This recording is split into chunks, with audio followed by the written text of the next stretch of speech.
Well, welcome everyone, and thank you so much for coming this evening. I'm Catherine Barnett at Chillicothe Public Library, and it is my pleasure to welcome you to this discussion on behalf of our library partnership between Illinois Prairie District Public Library, Peoria Public Library, and Chillicothe Public Library. Before we get started, I'd like to just run through a few housekeeping items.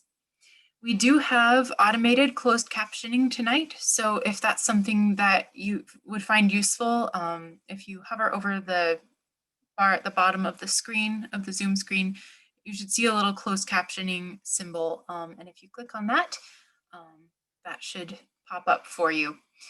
Also, at any time during the discussion, you may submit questions and comments in the chat or in the Q&A tool at the bottom of the screen. As many questions will be addressed as time allows. The topics that we'll be discussing tonight can be challenging and emotional. We want you to be part of the conversation and share your honest questions and thoughts. That said, interactions on the chat must remain respectful, and we will remove any participants who behave otherwise.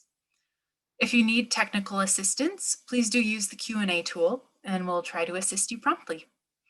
We're recording this webinar and we'll share the link in a follow-up email, as well as via the host organization's platforms. Tonight, we'll be discussing the new documentary, Black Men in White Coats. If you haven't had a chance to view the film yet, you have until midnight, so you can catch it after our discussion. We'll be talking together tonight until questions run out or until 8 o'clock, whichever happens first. The film, Black Men in White Coats, talks about the fact that Black men make up more than 6% of the US population, but today, less than 2% of American physicians are Black, and fewer Black men applied to medical school in 2014 than in 1978. Just think about that for a second. Black Men in White Coats explores this problem from a number of angles, asking why this is happening, where this responsibility lies, and what can be done about it. To help us reflect on these issues, we have two very special guests with us today, Dr. Calvin Nguyen and Dr. John Fonge, who are themselves Black men in white coats and have their own particular insights and experiences to bring to this topic. Dr. Calvin Nguyen joined the faculty of University of Illinois College of Medicine at Peoria in May 2007. After 15 years practicing family medicine in rural North Carolina. Dr. Nguyen was named Residency Program Director in 2011, a role in which he served for 6.5 years before being named Chair of the Department of Family and Community Medicine. Dr. Nguyen was born in the Bronx borough of New York City and grew up in Las Vegas, Nevada. He received his BS in zoology from North Dakota State University, where he was a member of the varsity basketball team. He was awarded his MD from Howard University College of Medicine in Washington, D.C., and completed his family medicine residency training at St. Elizabeth Medical Center in Dayton, Ohio. Dr. Nguyen is a member of the American and Illinois Academies of Family Physicians and was named Illinois Academy of Family Physicians Teacher of the Year in 2009. He enjoys practicing and teaching the full spectrum of family medicine. Dr. Nguyen and his wife, Sherry, live in Peoria. His outside interests include visiting different colleges and university campuses to collect sweatshirts, sports trivia, and reading murder mystery novels. Dr. John Fonge is an adult and pediatric academic hospitalist at OSF St. Francis Medical Center. He also serves on faculty for the Combined Internal Medicine and Pediatric Residency Program at the University of Illinois College of Medicine, Peoria. Born and raised in Houston, Texas, he received his Bachelor of Engineering in Biomedical Engineering from Vanderbilt University in Nashville, Tennessee. He attended medical school at Ross University School of Medicine. After completing residency in Combined Internal Medicine and Pediatrics at the University of Illinois College of Medicine at Peoria, he joined the faculty as an assistant professor of clinical internal medicine and pediatrics and has been actively involved in medical and resident education. In 2019, he was awarded the Inpatient Faculty Teaching Award from the Internal Medicine Pediatric Residency Program. When not in the hospital, Dr. Fange enjoys spending time with his wife, Daphne, a fellow foodie who shares his love of music, movies, and traveling. All right. Well, Dr. Nguyen and Dr. Fange, we are honored to have you here with us tonight.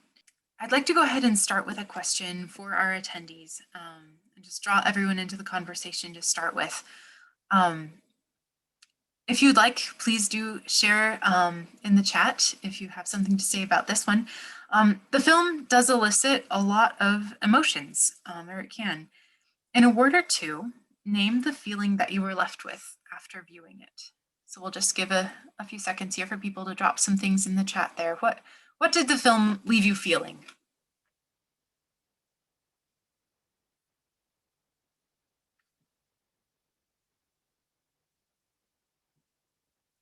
Inspiration and hope. Frustrated and wondering what we can do. So we have someone else feeling hopeful, called to purpose, energized to join the movement, motivated. So motivation and sadness, and that seems to kind of sum up what people felt. They disappointed at our gatekeepers, inspired, heart crying out for the young Black men feeling the challenge of Trip, the boy that was talked about at the end of the film. So a lot of conflicting things, hopeful that things might be getting better, possibly frustration, sadness at the way things are and have been. So Dr. Nguyen and Dr. Fange, would you like to respond to any of these comments? Or add your own feelings? How did you feel when you watched the movie? John, you want to start or? Sure. No, I mean, thanks, Catherine, for having us here. I really appreciate you creating this opportunity. Can't express to you how much we appreciate it. And as you can see, the comments in the chat, many people appreciate it as well. Honestly, in short, I shared the sentiments. Felt motivated, sad, frustrated, a little bit of anger in there as well. But it's documentaries and moments like in films like that kind of rejuvenate me, add a little more feel and energy to the tank to keep going, moving on with the cause. So yeah, I agree with all the sentiments everyone's sharing. Yeah, I would also agree again. Yeah, it's good to be here with everyone. And yeah, there was it was hard to pin down just to one emotion there. And I think many of the people, putting in their feelings felt the same way. There's certainly some alarm, in terms of knowing that the number was low, was actually in terms of alarm that it was that low. Certainly sadness of getting to the root of some causes, and then obviously in there being inspired as well. So we do have some questions coming in from the audience, so maybe we can go into that. Let's see, we have another comment here saying, that they're wanting to encourage the kids, that someone else feels a sense of duty as a future pediatrician to be a mentor and to a shepherd other Black children towards a career in medicine. And some of the questions did relate to that. I think mentorship, as well as the pipeline of encouraging Black children to consider medicine. One of the first questions we had come in asked to discuss proactive steps and strategies to increasing the medical school pipeline in small towns, specifically. Well, I think as the documentary talked about, it's not the fault of medical schools. Certainly a creative problem, but at this point, it's the responsibility of the medical schools to actually, in terms of actually help solve and alleviate the issue. Medical schools are responsible for providing physicians to the country, so there is a responsibility that's there, and I think it's an opportunity for medical schools across our nation to critically look at their admission, in terms of practices and processes, to critically review them, to try to identify biases that's there. And as I mentioned, just to try to really in terms of confront those biases and certainly try to tear those down and then see how there can be in terms of more equity in getting in terms of Black men actually into medical school and certainly through the process. Absolutely. You talk about that pipeline. It's introducing the possibility that you can actually pursue a career in healthcare. When we talk about small towns who may have limited positions just because the location or zip code they're in. First, the students and kids need to know it's an option. Right? They spoke in the documentary. It's hard to be what you can't see. So if you're not even thinking about it as a possibility, then how do you even start to dream of that and then think of steps to achieve that? So that's one thing. It doesn't have to be anything huge, simply just introducing, right? In any high school, like how would I go about bringing pre-med? Like what are the steps? Because some people don't even know that process. So that starts in high school or even earlier, actually. So speaking of, you got to see it to be it, and that idea, we have a question. Who were your mentors? Who inspired you to become a physician? Both of you. For me, it was my parents for one. My parents immigrated here in the late 70s, early 80s from Cameroon. So in our household, education was an absolute. my dad told me, my parents told me as soon as I graduated high school, you have two options: go to college or get a job. And so the option of working wasn't ideal for me. So it was clearly gonna go to college. But my parents told me it was an option to be a physician. And then it had an aunt who went through med school. And I remember the process she went through. So luckily it had her as a guide in the family to pursue that dream. So really they were my role models. And I was fortunate along the way to encounter educators, peers, colleagues who continue to act as role models along the way. But they definitely planted that seed. Yeah. For me, growing up in Las Vegas, and I was blessed to be a part of a family of of educators like John. I mean, it was who just constantly fed that college is certainly where you're going to certainly go. I was certainly a little bit older and growing up, and when I grew up in Las Vegas in terms of in communities where there were there was very little segregation in terms of Blacks based upon professionals and that sort of thing. So you had neighbors who were principals. I had neighbors who were principals, who were teachers, who worked in the hotel industry, all different levels of different type of occupations. And so being able to see that.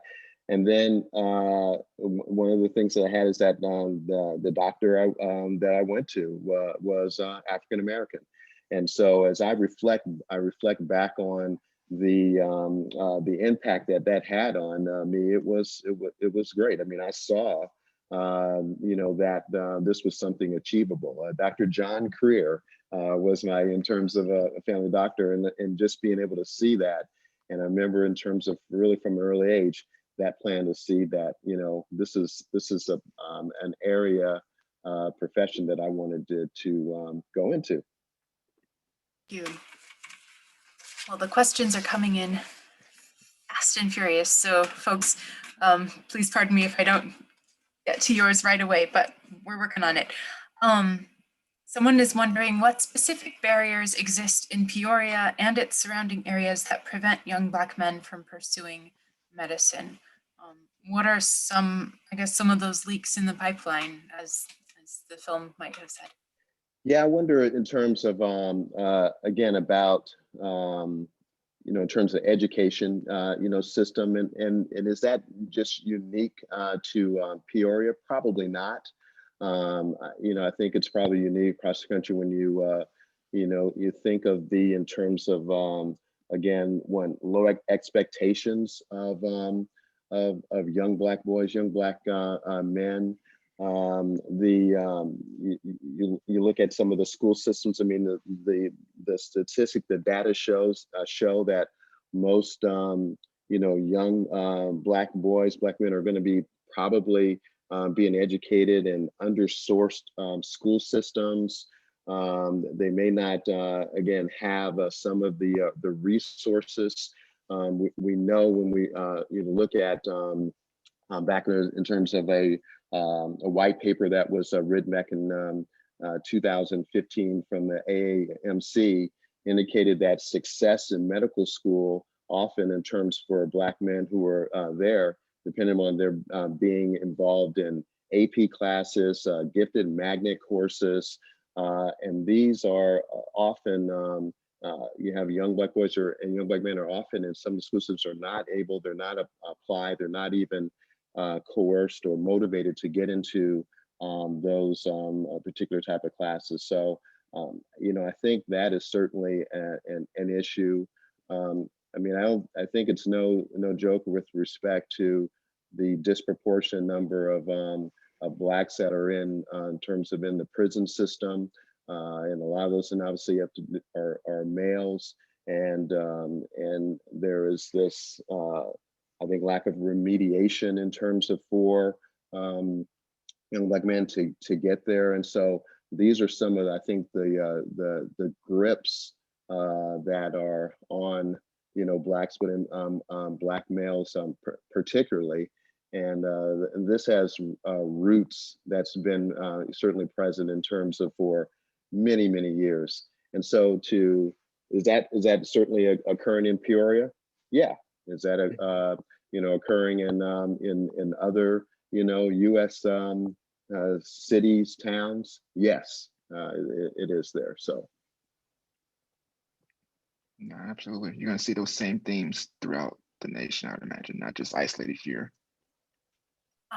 We have some other questions coming through asking about for educators as well as physicians, how to address things like dropout rates, even after admission to medical school, how standardized testing plays a part in suppressing deserving med school admissions, and how teachers and college counselors, how they might change to see the potential in young Black boys and men. So a lot there regarding the education aspect and perhaps the even in grade school and up. No, I mean, I think Dr. Nguyen touched on that in terms of if you look at it, the variety of different barriers, right?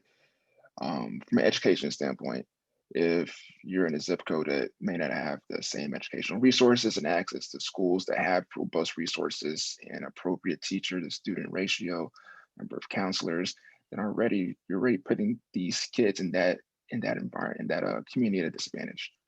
And so how do you expect one counselor to properly identify the promising students and talents in each and every student if they have a large amount?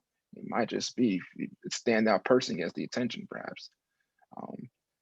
So I guess one of the things is when we talk about access in terms of education is we have to make a conscious decision, right? It's one thing to identify, but then you gotta put the money and resources and policy to make those changes happen. Because like, for example, like AP classes, I remember in high school, I was the only Black kid in all my AP classes, but it was an educator who actually made me apply and take the test, right? Someone had to take that initiative to say like, hey, you should try this. And so it's responsibility of educators to take that initiative. It's the responsibility of the school system, the school districts, right? If we realize that we've noticed that a certain group of people, in particular Black men, Black individuals, are not in AP courses, then is that something institutional wise and policy wise we need to address, right? It can't be a coincidence that just every single class there's less Black people, right? There's a reason. So it's more than just saying and identifying. You need to make the policies to address that cause. And a lot of things I would suggest is not just identifying, but then the policies. I put pen to paper to make to change the structure. Yeah, totally agree. In terms of John, is being able to identify those issues, and for we all have biases, and these biases in terms of affect in many aspects of our in terms of our society, and that can include obviously in terms of teachers, counselors. We talked about the education system. One of the other issues is the negative perception of the Black male experience in this country, and that perception actually, in terms of a lot of it's based on racism, can fuel biases. And then, of course, these biases, and they can be, conscious, but a lot of them are unconscious that will go and can certainly affect how we motivate, who we tend to motivate and push into certain classes and so forth, and identifying these things. And then there's this cultural awareness as well, or lack thereof, that can exist too. And it's interesting that I think that young people, I think probably, as I would say early on in elementary, they can sense the difference of if they're being treated differently from someone else or something. I think they can certainly sense that, and that obviously will actually have a play on their self image. A comment here that relates to, in the film, they talked about what is the community responsibility for encouraging young Black men to go into careers like this. And she wrote that she saw the movie as a call to everyone, especially those of us in positions of privilege, to volunteer in high schools, in Black neighborhoods, and serve as mentors. And that ties in with what you were saying about you have to see it to be it. Yeah, I like that. Oh, go ahead, Calvin. No, I was just going to say, I was just going to echo in terms of in an interview that John and I did, I echo in terms of something in terms of that he talked about, is that obviously the importance of seeing it, but this is actually a we problem. Okay, it's a we problem. It's something that it's not just something that, in terms of that Black people have got to actually come up with solutions. This is a societal problem, because the impact of this is certainly downstream, and we've seen that. And so this is where something that we all have got to see come together and create and generate solutions to actually help this. So again, I just want to bring that out, that this is something that all of us have to see as an issue and address. Absolutely. That's pretty much what I was going to say. This is a community problem. We're all part of the community. And so I remember that came up in a documentary where the brothers were having that debate. They're like, well, one says it's responsibility of the community and family, and then the other doctors, well, it's the responsibility of the med school. I'm like, they're both right. It's multiple steps, multiple approaches to this. And we're talking about community, you're absolutely right. It's just not the sole responsibility of the Black individuals. Everyone needs to play a role, because honestly, everyone's going to benefit. The whole community benefits from this. Okay. There was a comment that tied into your comments just a moment ago, that the systemic racism pieces are the things that they think about the most, such as poverty and violence disproportionately affecting Black communities, and or community funding going to those who already have privilege and opportunities, unconscious bias, and so forth. Do you know if Peoria has anything in place to battle those issues? And that's an enormous question, and it probably could merit its own evening of discussion, but would you like to say anything to that? Can you, so the question again is, does Peoria have resources to address? Does Peoria have anything in place to battle the issues of systemic racism, basically? I Short answer is yes. Mhm. Um, so yes, there are organizations in- who I know that's part of their mission, part of their initiatives. So there's a local chapter of the NAACP, Mhm. which I 100% certain they take those issues seriously and have programs to address those. There are historically Black Greek letter organizations in the area Mhm. who have different initiatives and programs to like increase voter registration and mentor high school students and career advising as well. So in short answer, there are organizations locally who people take it amongst themselves to address those issues. Mhm. Yeah.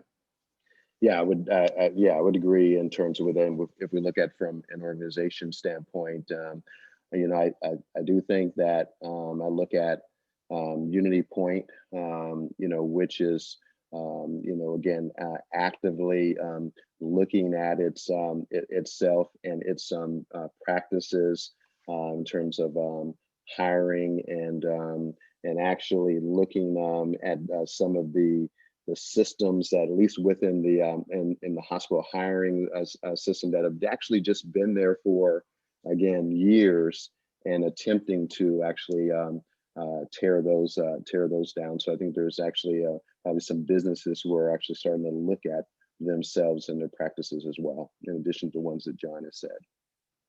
I think that question brings up a good point too.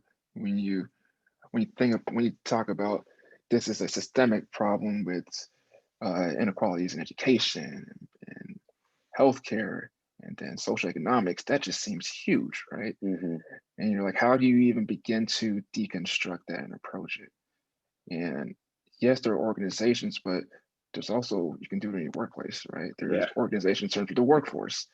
I think it's a good idea to keep in mind that we are all part of that system. So in our own way, we can contribute to deconstructing it, right? Hmm. It's easy for us, like in academic medicine, we have our own methods and approach because that's our lane. We have influence there. We have access to the seat of the table. We can make a change there, but you can make a change even if you're not directly in that healthcare profession. You're a community member. You PTAs, right? You have direct access to your community local schools and how they interact with their students and just voting, right? Local, state, federal elections, all these things are part of the system.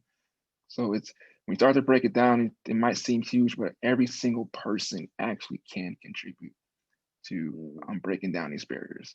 Don't think it's easy to think of this as huge and it's an abstract thing. I'll let someone else above me in a higher leadership role take this battle. But all of us, every single person, can contribute. I think I think one of the things that's been, if you want to say beautiful about, I think this most recent, if you want to call it racial reckoning behind when we, in terms of with George Floyd, Breonna Taylor, and some of the other things, it really has, I think it has brought, there have been many in terms of individuals, white, different colors who have actually have in terms of I don't know what you're going to say, jointified or have seen in terms of the light. They have looked and they've seen and actually have since apologized for a lot of the things that have happened. And they weren't obviously in terms of part of that, but they have seen themselves outside of the, as a sense of one, like, what have I done to contribute to continuing these particular practices? And they're now they're certainly bonding together and allowing together and saying, okay, I want to take an active stance in identifying what are some of these structures that have been again in place for many years. I mean, we got people are continuing these particular practices. They're not in terms of races themselves, but Mhm. they're not aware of it, and now they're become in terms, if we want to use the term woke,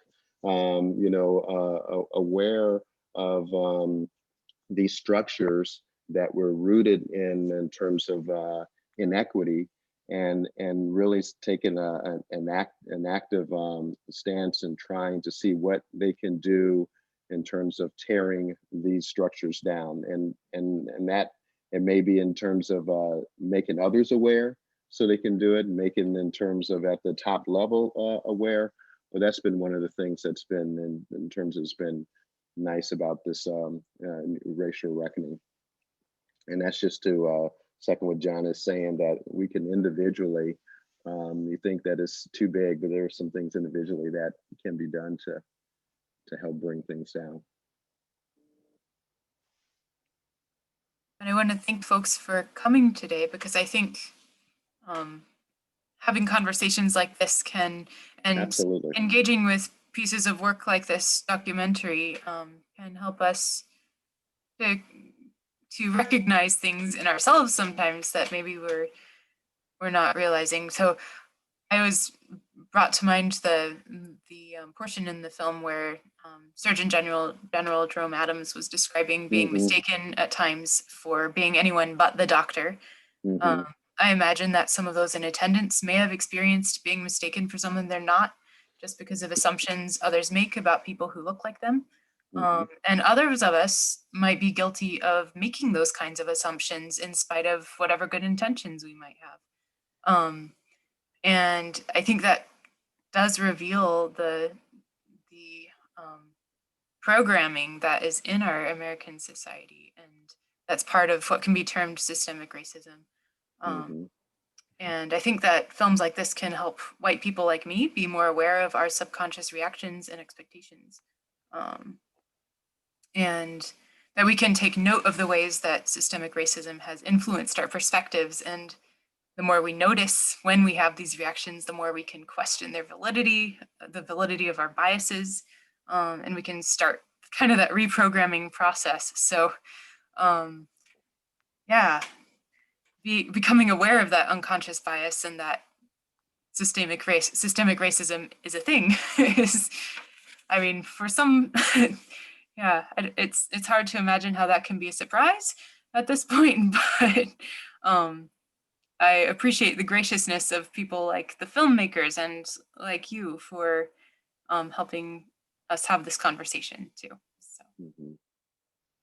So one question that had come up in the chat earlier was about, if we are going to try and break down these barriers from an educational standpoint, what do you do? What is the best way to identify potential in students in grade school, in high school, in maybe at the junior college level? How do you get them involved early on in things like math and science and STEM education? That's a good question right there.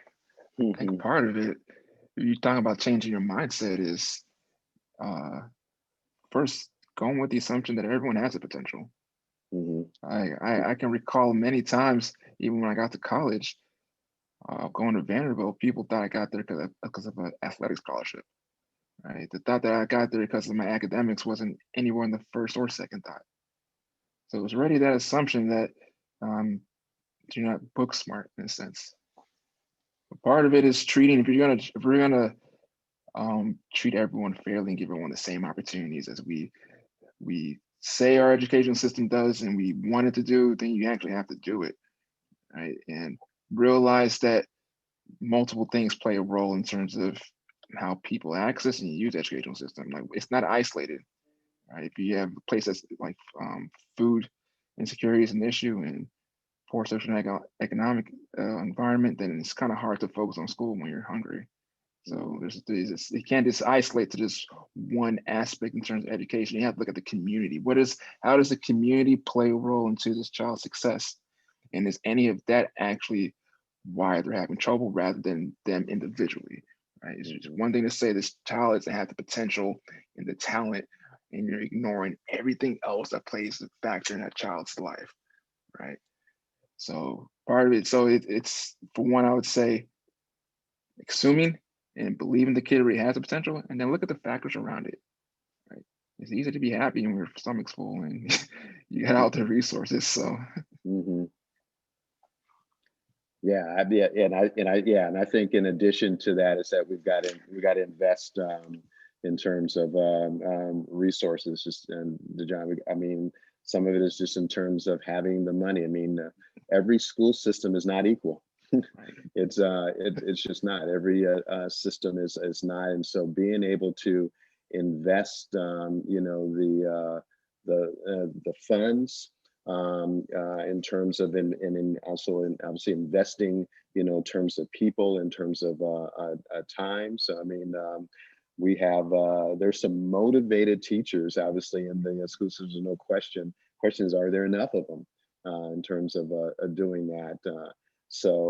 Yeah, and then I think as John said, that's just really um, coming from the perspective that everybody has potential instead of coming from it the other way in terms of like you pick and choose, and some of that is can be based upon the biases that you may bring into situation. Often those are going to be unconscious.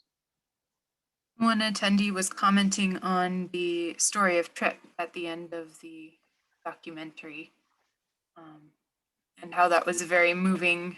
And they wondered if you have examples of ways that you personally have experienced some of the fears or emotions that Trip said he was experiencing near the end of the film, related to people maybe not liking him because of what he looked like or his personality, and if and either subtle or blatant, and how you face those setbacks, and if you had any suggestions for kids like Trip as they prepare for and navigate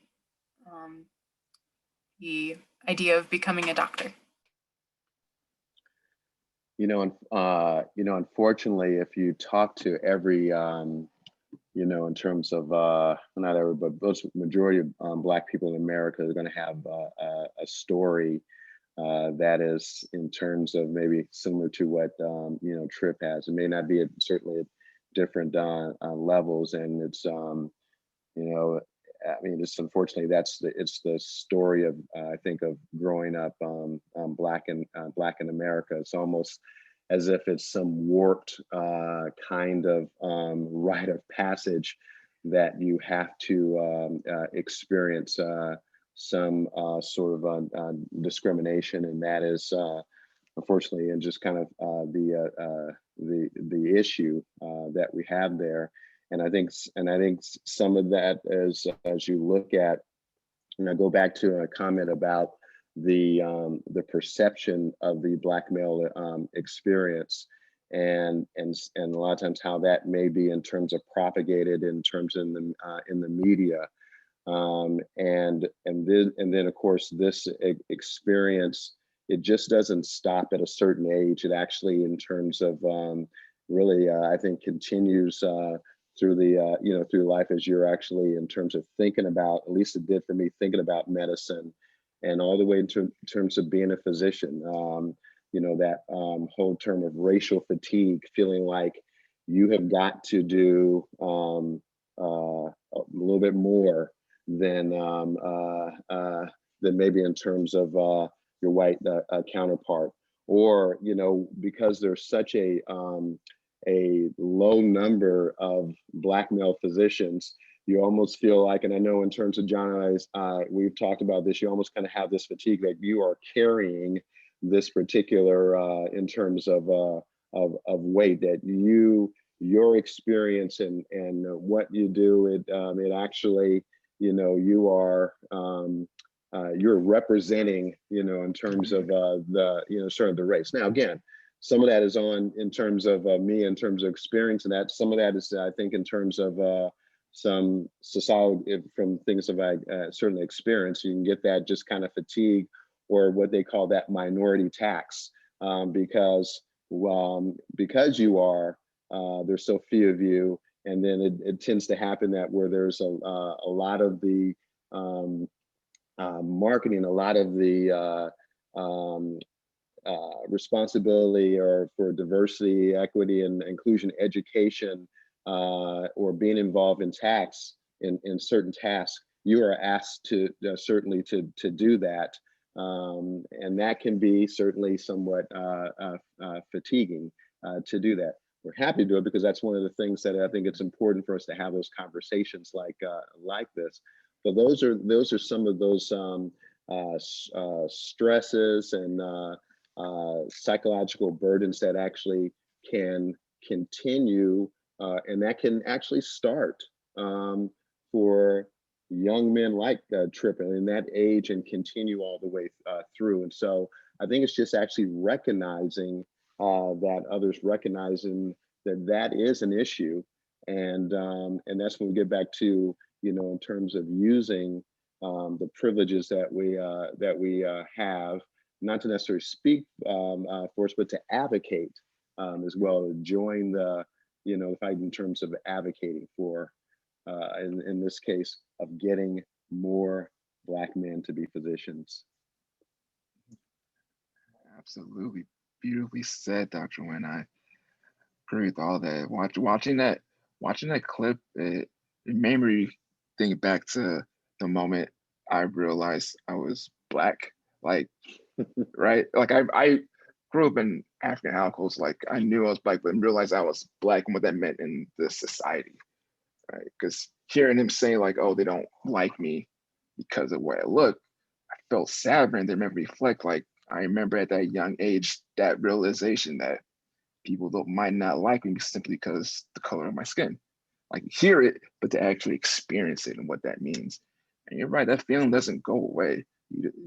As you go, it's like I've been higher in education, go out through the career, it's just changed form, but that's that root, that sensation is still there. And you just learn how to cope with it, adapt, I guess, for lack of a better word. Mm-hmm. And you're right, those stressors, and Calvin mentioned that tax, it's real. Like at the same time, for me as well, I feel like it's a responsibility and I want to do it, but also its other end is like look on the screen, it's just me and Dr. Nguyen on the screen, right? In terms of like faculty members and academics. So sense of responsibility, but also I guess that burden as well. I guess that is that double-edged sword there. Watching that clip made me think of a conversation I was having with my spouse at the time. Like during the pandemic, like people were, all healthcare workers being celebrated, right, for their work and everything they were doing, and it was appreciated, right? But also at the same time, George Floyd was murdered, and so I remember being at a store. I'm away from work. I have my OSF jacket on, I have my name on it. I didn't think twice about it, and nice couple said, "Go ahead and get in front. You can get in front of us, and purchase your some ice cream, something like that. But go ahead and get in front of us." And I was like, "No, it's fine." They're like, "No, we appreciate the service you're doing, and just your act of kindness." I was like, "Appreciate it." And I just remember thinking that it was the only reason I had that act of kindness. People were telling me that, thank you for what you're doing, because I'm a doctor. But then the same people, my white coat's off, would treat me differently because of the color of my skin, right? That dynamic. And I was watching that video of Tripp, and I was like, it sucks, the world, and try to navigate the world and also trying to navigate healthcare in this profession as well. So it was a moving clip for me, honestly. Thank you so much for sharing your experiences. There's a lot more questions about kind of the pipeline and just how to support young Black men as through the whole, from school, young school through college and med school.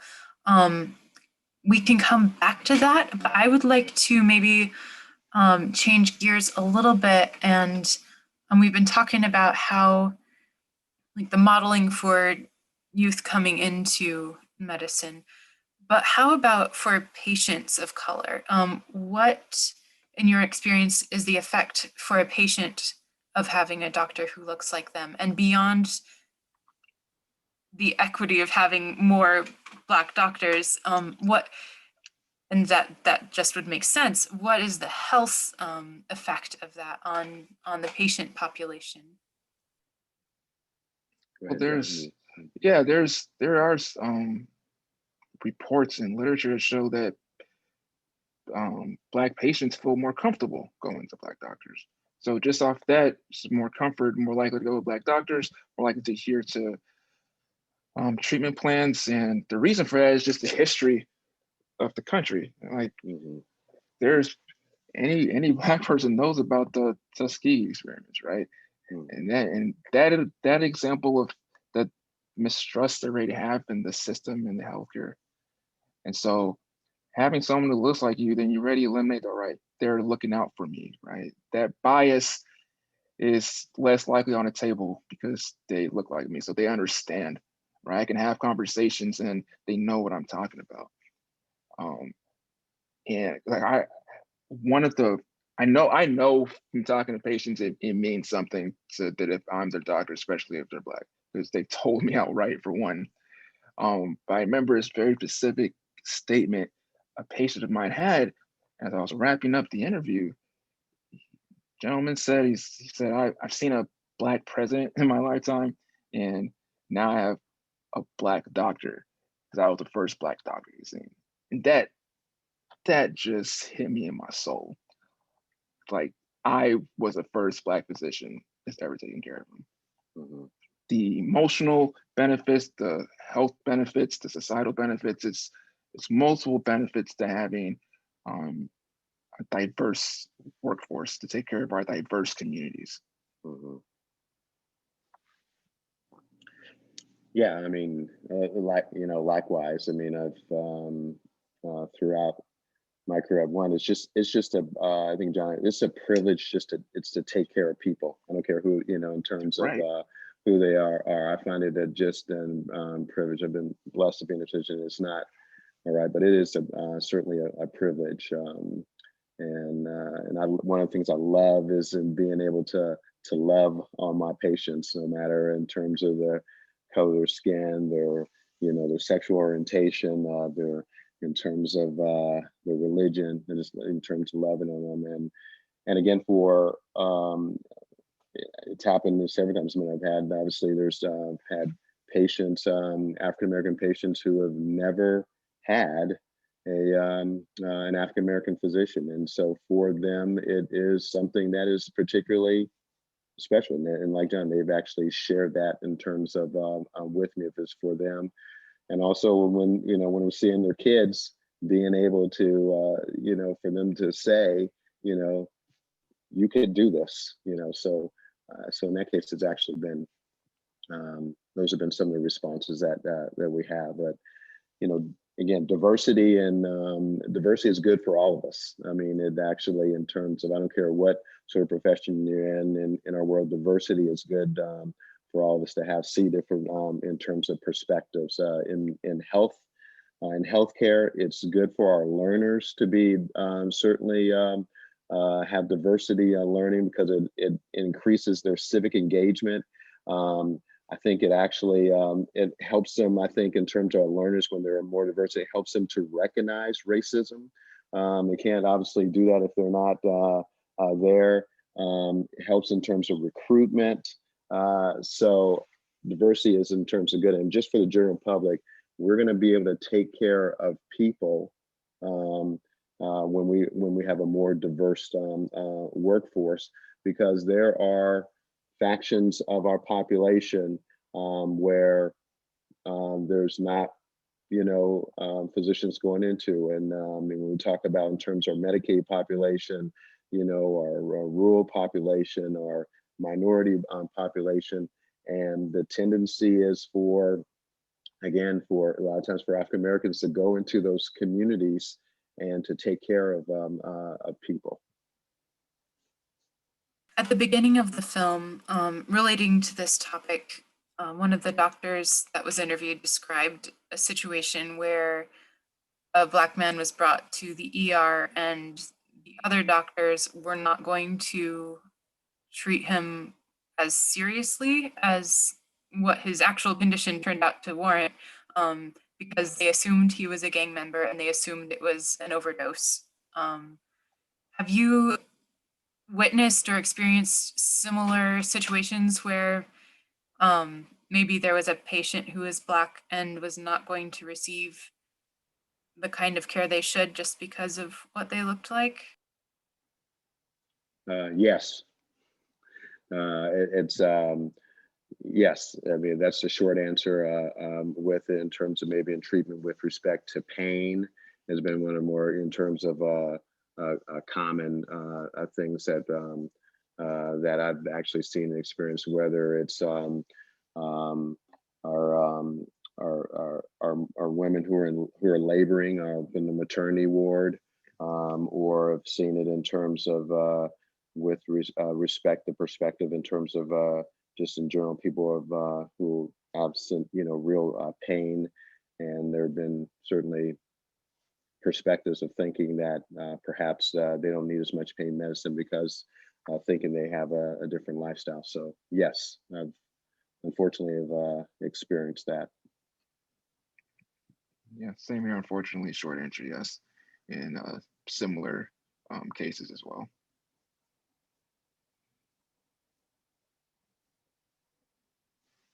So back to getting more Black men in the pipeline.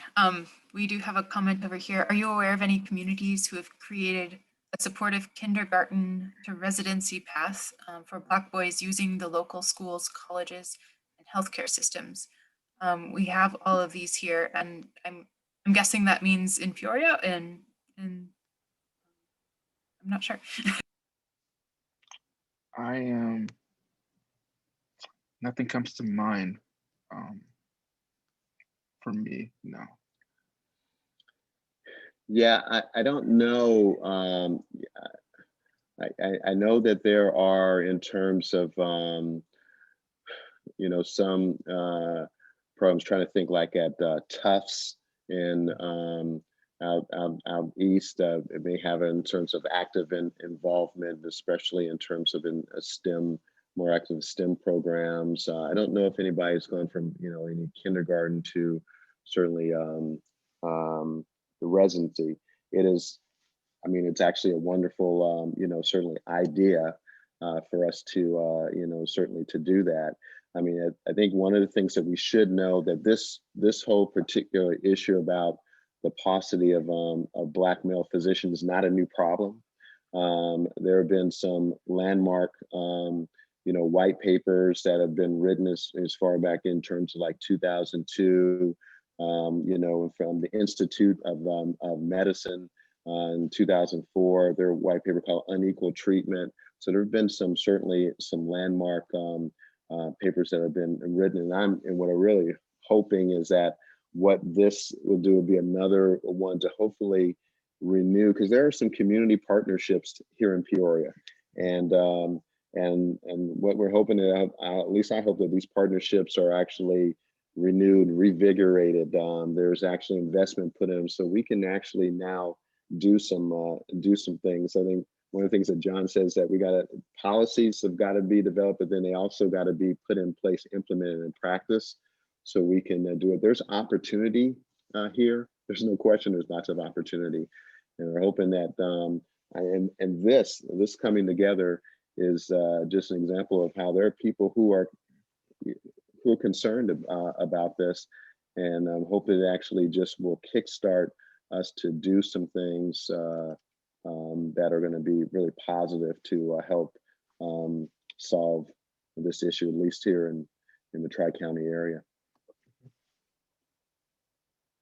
We have a question that came in, and it's directed specifically to pairing Black physicians with patients of color, and if there is that focus, how do you do that without crossing the line into generating further segregation?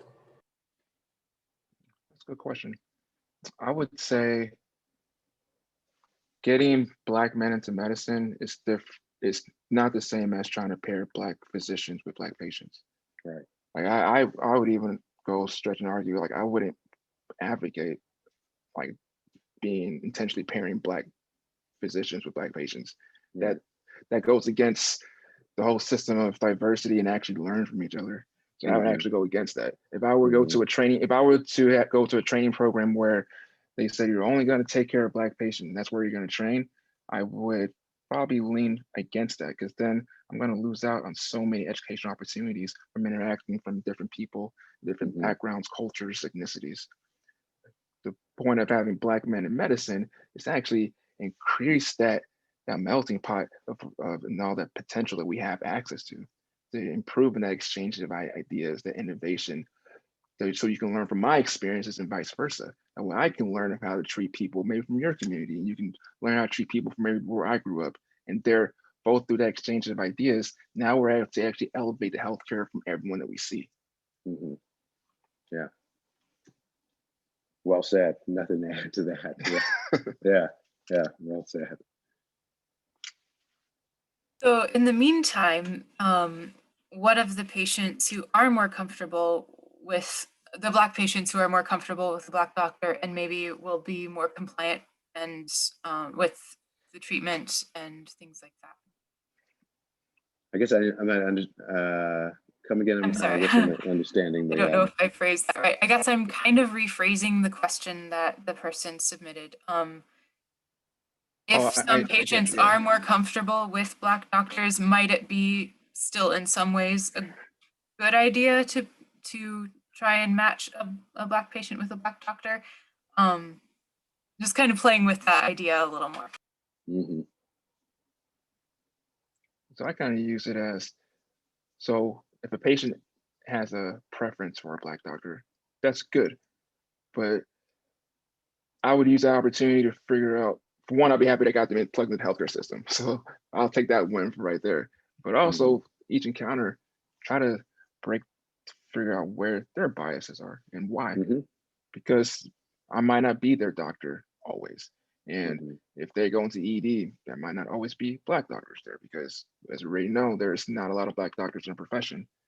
So use that opportunity to build that rapport and overall build their trust in the healthcare system.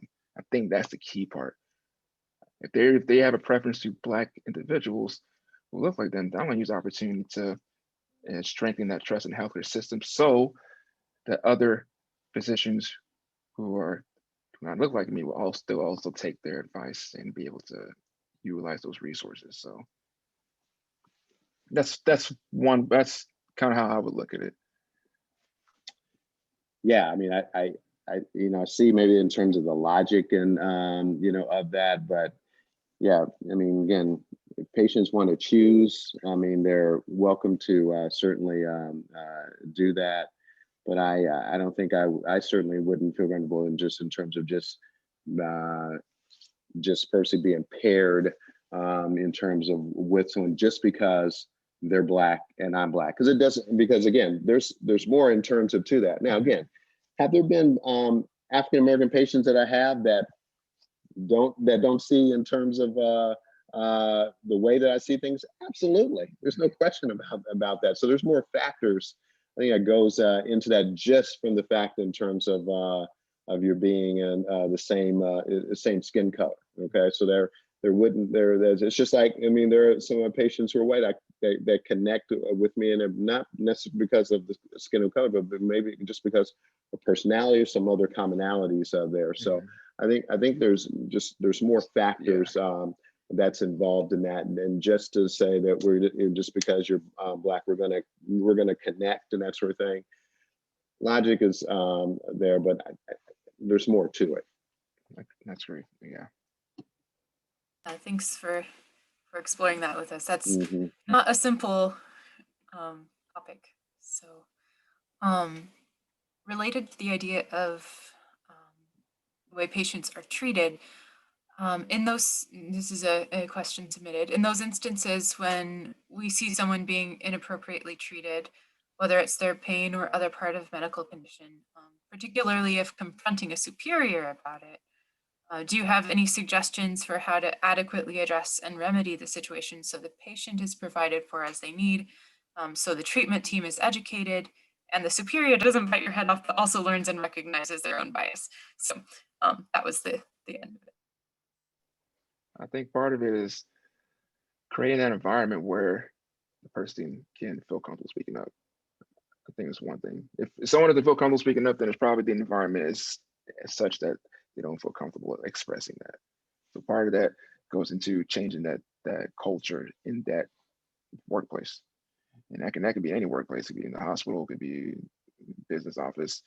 The culture is there where no one speaks up, and then there's some people hesitant to actually say anything. So the top-down approach, your leaders have to set that tone. Your leaders have to let everyone know that that type of behavior is not acceptable. And if you notice it, you can speak up in a professional way. Instead of having a conversation, how do you bring up the topic of racism without calling someone racist? I mean, we are doing that right now. Well, you just create that environment in that venue where the open exchange of ideas can happen. That's one method to do that. Yeah, obviously, I agree. It's got to start off with in terms of what's the learning climate. Certainly about leadership is by action, not necessarily by position. The reality is that in terms of, and we've seen it in terms of our students and even so our resident learners. In some atmospheres, they still feel there's a discomfort there in terms of actually going up the hierarchy ladder for fear of retribution and things of that nature. That's certainly reality, and we just got, that's the area that we just got to keep obviously working on, and just being models.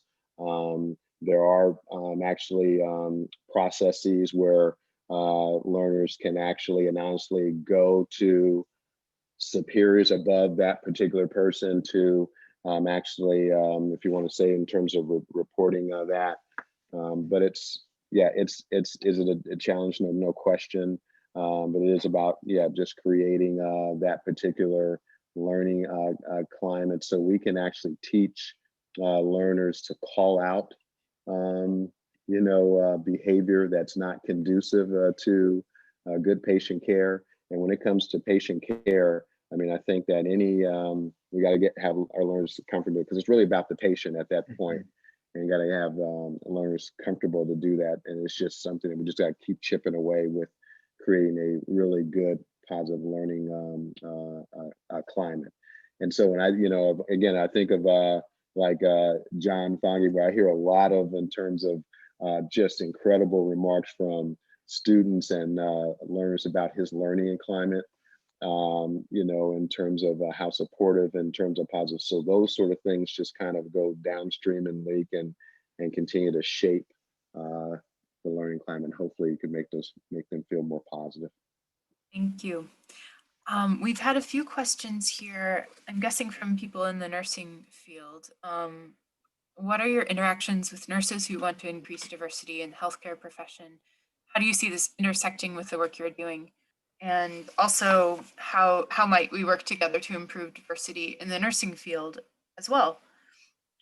Yeah. I consider myself being raised by a nurse in a sense, because nurses were incredibly important in shaping the type of physician that I am. I mean, just a quick story. I remember my first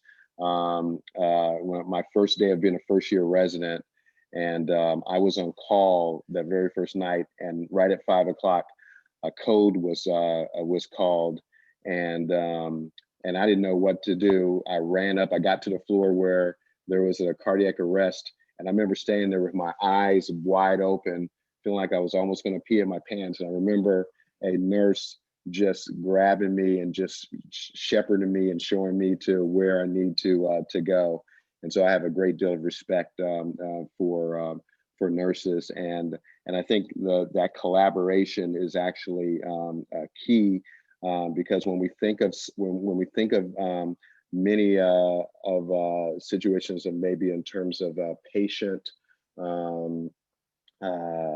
inequality of care in terms of and patients, a lot of times nurses are seeing that. They may be the ones that are contributing to that. And so being able to work together to create a collaborating environment so they can feel like they can call out behavior that's not conducive to good patient care, I think is certainly important. So I highly recommend that that these type of disciplines, physicians, nurses, and other disciplines in the healthcare system work together to actually, again, tear down these type of behaviors and structures. Totally agree. I think that the goal is the same. One of the goals being that patient care, right? Everything we do in this conversation, the end point is how to improve patient care. We're talking about the healthcare and about healthcare field. And so my sister's a nurse. I have cousins who are nurses. Nurses are integral in health education. They play a crucial role in medical training. I tell all my resident students, you listen to their nurses. They call you once, you go. Like, don't ask questions. Take what they say seriously. Yeah. Because they are I'm only, if a patient says I did a good job, I know it's because a nurse did. Like, that's the truth. I just push buttons and they make things happen. So that partnership it's goes without saying. The diversity in the nursing field and other field as well. It all adds to that end goal of how do we improve our workforce that improves patient care. That's what we're trying to do here.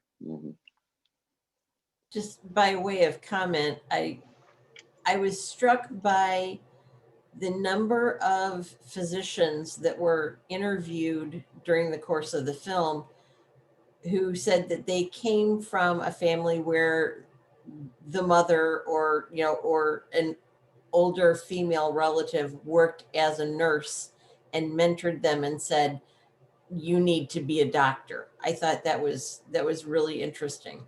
No, it's true. My mom's a pharmacist. Like I said, I have a sister's a nurse. So healthcare, going into healthcare was, I don't think I had a choice in it.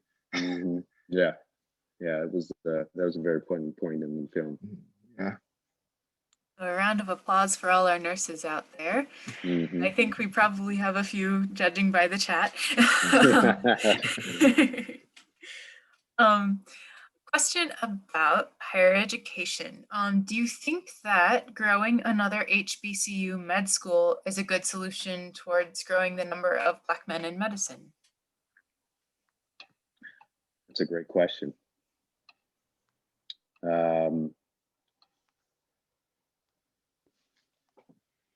Well, when you, I'm thinking through in terms of the question, because when you think about the number of, there's also an issue of having Black males actually apply to medical school. So, obviously having another medical school obviously would help, but you still need to work on that pipeline where you are getting, in terms of Black males apply to medical school. The numbers, as we've talked in the film, and when you look at, are lower than they were in 1978 in terms of applying. So you still need to work on that particularly pipeline. So I think if that's just a singular move, my answer would be probably not. Because there are also the great number of actually medical schools that are just opening up. I think it still has to be, we still have to work on that pipeline. I agree with that. We had a question a little while ago. Does the American Medical Association have any programs or other efforts related to this issue? I don't know if the AMA, I don't know if they have any particular, AMA particularly has any programs. Again, I know that the American Association of Medical Colleges they've written about this and developed programs, but I'm not for sure if the AMA actually has any actual programs. Yeah, neither am I. Nothing comes to mind that I could say for sure. Yeah, I'm not sure. What things do you think that a medical school can do once once people make it through the pipeline, what can they do to ensure the retention and success of Black applicants? I think they, if I don't recall, they might have touched on that in the documentary, but I mean, the Mhm. short answer is providing support, right? It goes back to if your goal is to retain, if that's one of your goals, then you need to put the resources to support those individuals and those students so they can continue to progress through the medical school and reach the point of residency. And then the same thing when you get to residency, you have to be active. It can't just be a passive thing where we're going to just hand you a pamphlet. Like, what are you actually doing to find where certain students might have deficits and fall through the cracks and trying to seal those cracks so someone else can fall through it. Mhm. So, I mean, the simple answer is it has to be an active, it has to be an action, in short. Yeah. Yeah, I agree with it as support. And then the other is having Black male role models in medical school. And again, unfortunately, we also that's one of the other issues when you look at academic medical centers. I think if I remember, I think the number is maybe in terms of I don't know if it's 5% or something. There are not a lot of again um, male role models in academic medicine to be able to support, nurture, to be actually in terms of as a support system and role model for these certainly males. So it's like this vicious cycle. But that's the other thing I think that is actually gonna gonna help us getting them more males in as physicians and hopefully pushing them to be in ways where they can actually teach and nurture and mentor these young men. It's interesting. I have one of my best friends who's actually a dean of a osteopathic school in Indiana, and she's obviously looking at this and how do we get more more diverse, more blacks, and more certainly more men. And one of the issues that she drove in doing some needs assessment, she found that again that of the um, students that actually were dropping out or leaving school, a lot of them were being disciplined, and that's where a lot of them were actually in terms of were African American. And so one of the things that she's trying to do is to try to identify why that is. So there's a disproportionate number that certainly happens, and I think that the documentary talked about that. They talked about of the number of it might have been, I don't know if it was students or residents that were disciplined and for reasons, and I think 20% of them were black males. Why is that? So those are questions that we also have to ask to find out what that is, and so we can actually reduce that. There's an issue there, and again, we got to find out what it is. So that should not happen. Mhm. It under the heading of having role models for young Black boys to image after, what can someone in my position as as a white woman who would consider herself an ally, what kinds of steps can people in that position do to help this problem? I'll give you a personal example. So the only Black teacher I've ever known, or one of the first ones I know, was my dad, because he's a professor. But throughout my grade school and going through college, I didn't really have a Black teacher, Mhm. but I had exceptional educators, right? I remember my chemistry teacher in 11th grade, and then I took her class in the AP in 12th grade, who actually helped me plan out my college career in terms of engineering pre-med, right? A white female, the best educator I've ever had, because she invested in me and took the extra time. Right? My mentors and role models throughout residency were not Black, women and men, different backgrounds, who took interest in me. They Mhm. helped me get to where I am now, right? So it'd be nice, like if I had earlier in my career a Black male in like directly in like that classroom, but there are other people who helped me get here. Right. If you're an educator, your job is to teach and educate and bring out the potential. That's it. That's what you're doing. And so you having that interest alone is right. That's a step. It's using your skill set, using your resources to just bring out that potential and let that person, whether a Black male, Black woman, Latino, whoever it may be, let them know that, hey, you can achieve that dream you have or that goal. This is how we do it. Right. So I would, and that comes to like, it's a community standpoint. Yes, me and Calvin, like we have our roles and we use our influence, our position to do our part. But the fact that I'm here, it was multiple people that helped me getting me here outside my family. Right. My mentors now are like actively who I go to in my institution. Male, female, different backgrounds, right? Dr. Nguyen's wife I go to, right? Those are people I go to. And yes, it does help that I have someone like Calvin in the position he is who has reached a certain level that I'm like, all right, I see someone who looks like me who's there. So that does help a lot. It does. And that's the icing on the cake that like, all right, I have someone there I know if I need to, I can reach out to, but I'm seeing his action. So it does help. But there were many people before I even met Dr. Nguyen that helped me get here. Or white women, white men, Latino, like they helped me get here. So, and that's a very long answer to say that if you want to, you can and you should. Because there's someone out there who's going to benefit from that passion you have to help them. There's a Black kid, there's a Black boy out there who's waiting and it's a simple act.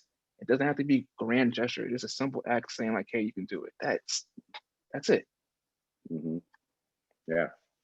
Amen. I think in addition to that, those white teachers who were alive and were my models and nurtured me on the way, they also knew the history, okay, of what's going on. They knew the history. I would guarantee now that any teacher that is on this call, this is going to see, they're going to know the history, and they'll be able to add that to their motivation in terms of skills and knowing that. So yeah, John said, as a teacher, be who you are designed and have been educated to be.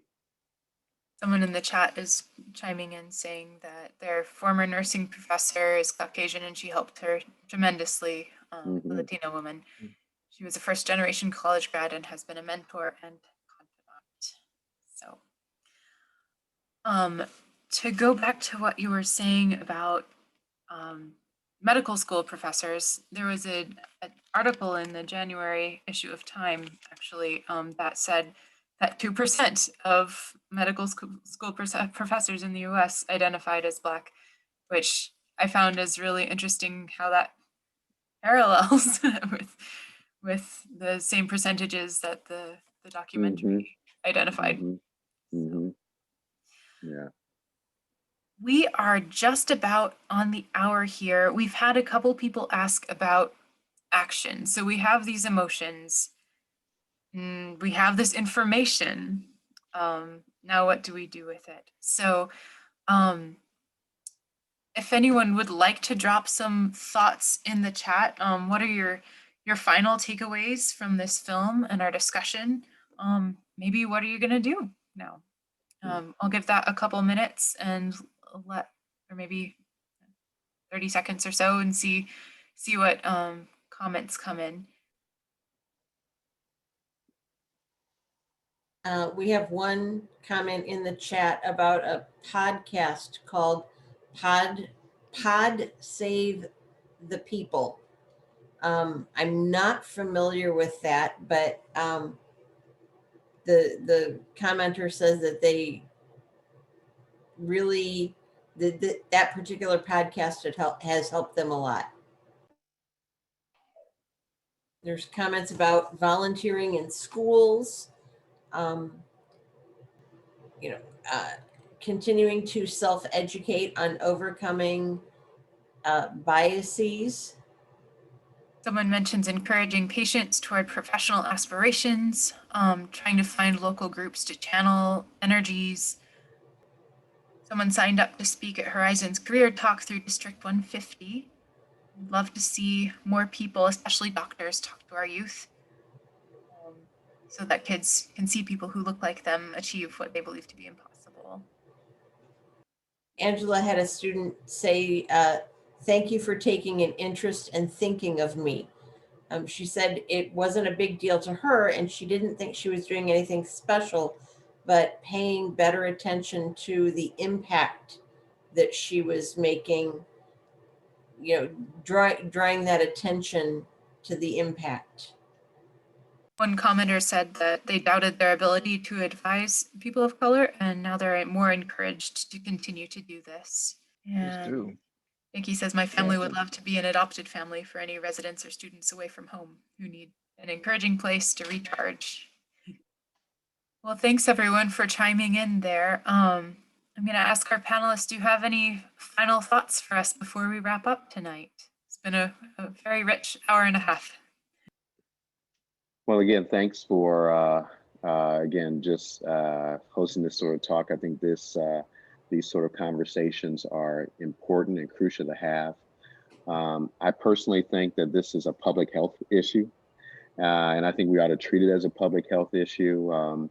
And so when you're taking care of or treating public health issues, you are mobilizing education, informing the audience, informing the public, which is, I think, one of the things that we're doing now.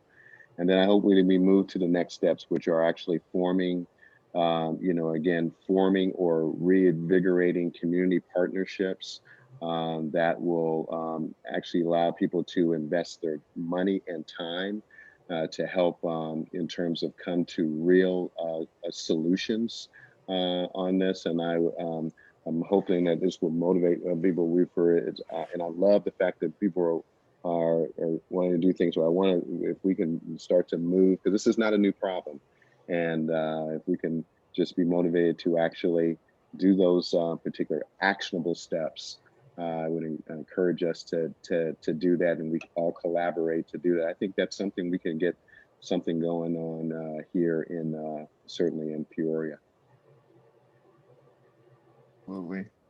Thank you guys for having us on and creating this venue. This is one of those things where you ask, what can I do to help facilitate and move that dial a little further? You create venues like this where people can have honest and open conversations and ask questions to get those honest responses, so we can educate ourselves and then spread that knowledge out to our neighbors and our communities.